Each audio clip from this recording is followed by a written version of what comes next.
Bathed in Light is the fourth full length from Usnea, a Portland, Oregon-based, let's say extreme doom metal band. Some say black and some say death doom. I would say somewhere in between all those things.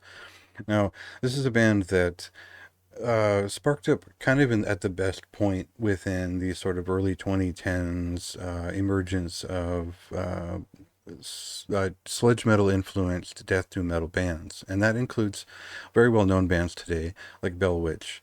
And what was different about this band was that they were more influenced. They were influenced by Funeral Doom. They were influenced by sludge metal, but also there was a bit of like you could tell there was a bit of yob in their sound. You could tell they were fans of that, and or maybe, but also there was a little bit of the sort of new breed of pallbearer-esque modern doom metal in some of their pieces.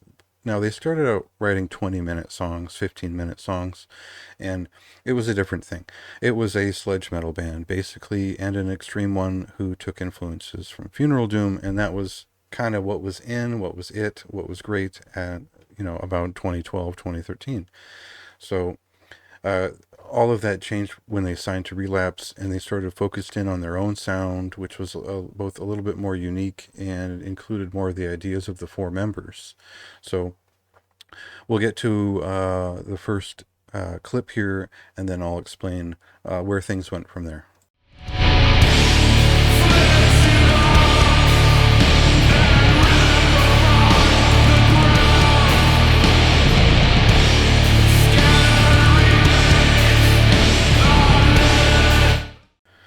So there's a lot of different ways you could categorize exactly what their sound is. And for me, as a huge Neurosis fan and like a general fan of Funeral Doom and Death Doom, even more so, I sort of feel like this band is like the right fit if you're looking for something that is has a little bit of that atmospheric sludge metal to its feeling and aesthetic, but still has the similarly psychedelic and expansive nature of like a disembowelment or an evocan even.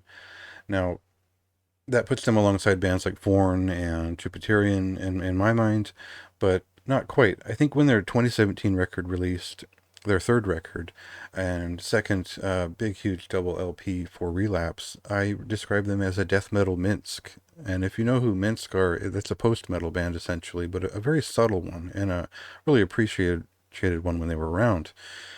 And that's how I felt about this band, is that they're sort of lorded over by a lot of subtleties despite being a big, loud, aggressive, basically a death doom metal band. And that rings true for Bathed in Light. They return with some new ideas and a lot to say, and they've been more succinct about it with shorter songs and a single LP this time. But overall, they return with that same spirit of funeral death doom metal, sludge metal feeling to some of it, and some of the vocal feeling. But now we hear like a few more blips of the black sludge metal that was more popular in the early 2010s in their sound, sort of sparking around with a couple of ideas. Now, they've incorporated some synths here and there, which aren't that prominent. They're usually deeper layers, or it's an intro.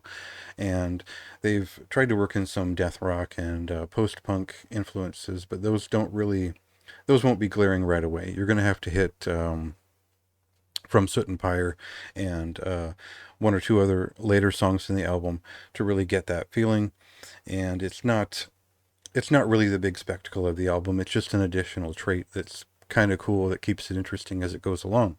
It's not such a demanding listen, and as a result, it isn't that memorable as a listen.